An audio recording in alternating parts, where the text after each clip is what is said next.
লাভ হলো না ধমকানিতে, তামিমদের পাল্টা জবাব বিসিবির। নির্ধারিত সময়ই হবে সিসিডিএমের সব টুর্নামেন্ট। তামিম ইকবালদের ক্রিকেট বর্জনের হুমকির কয়েক ঘন্টা পেরোতেই নির্ধারিত সময় সব ধরনের ক্লাব ক্রিকেট আয়োজনের ঘোষণা দিয়েছে সিসিডিএম।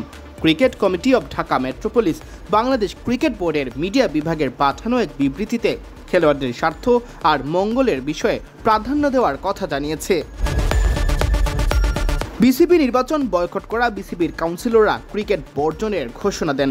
এতে ডিপিএল সহ ঘরোয়া অনেক টুর্নামেন্টে অনেক ক্লাবের অংশগ্রহণ নিয়ে সংশয় তৈরি হয়েছে।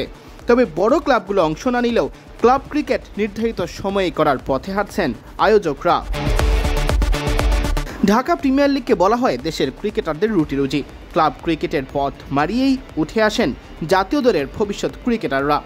ঢাকা প্রিমিয়ার লিগের পাশাপাশি ঢাকা প্রথম, দ্বিতীয় ও তৃতীয় বিভাগ লিগ, ঢাকা প্রথম বিভাগ টি-20 লিগ, ঢাকা তৃতীয় বিভাগ কোয়ালিফাইং লিগ এবং সিসিডিএম চ্যালেঞ্জ কাপ আয়োজন করা হয় ক্রিকেট কমিটি অব ঢাকা মেট্রোপলিসের পক্ষ থেকে।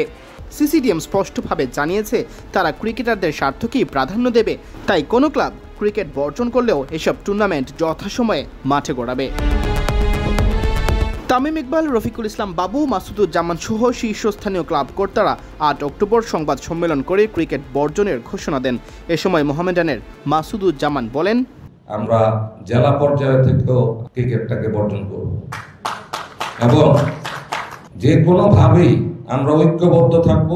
আপনারা পাশে থাকবেন, যারা আমাদের ক্লাবগুলি আছেন। কাউকে কোনো ক্ষতিগ্রস্ত করতে চাইলে, কাউকে যদি কোনো ধরনের হুমকি দুমকি দেওয়া হয় বা কোনো ষড়যন্ত্রের ফাঁদে ফেলা হয়, আমরা সবাই ঐক্যবদ্ধ থাকবো এবং আজ থেকে তাদেরকে সময় আর দেওয়ার কিছু নেই।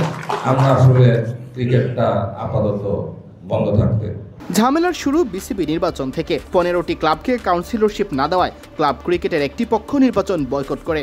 এরপর তাদের ছাড়াই নির্বাচন সম্পন্ন হয়, নতুন বোর্ডও গঠিত হয়েছে।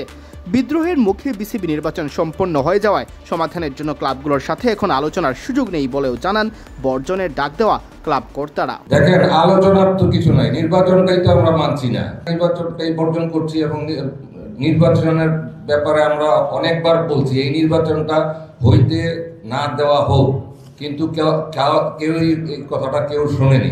সো এইটা ওনার এখনো বলার কিছু নেই। অবৈধ প্রেসিডেন্ট, আমাদের হিসাবে উনি অবৈধ প্রেসিডেন্ট, ঠিক আছে?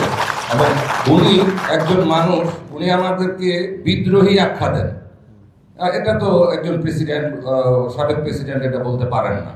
বিসিবি সভাপতি আমিনুল ইসলাম বুলবুল অবশ্য বিশ্বাসী ক্রিকেটের স্বার্থে অবস্থান পরিবর্তন করবেন তামিমরা। তিনি বলেছেন, সবচেয়ে বড় বিষয় হলো বাংলাদেশের ক্রিকেটের মঙ্গল এবং যাদের ভালো সবচেয়ে প্রয়োজন সেই ক্রিকেটারদের ভালো থাকা। এটাই বিসিবির মূল উদ্দেশ্য ও লক্ষ্য। আমরা এখানে একসাথে কাজ করছি, যারা বোর্ডে আছেন, যারা বাইরে আছেন, সবারই একই ফিলোসফি এবং প্যাশন। সিয়াম চৌধুরী, বিডি ক্রিক টাইম।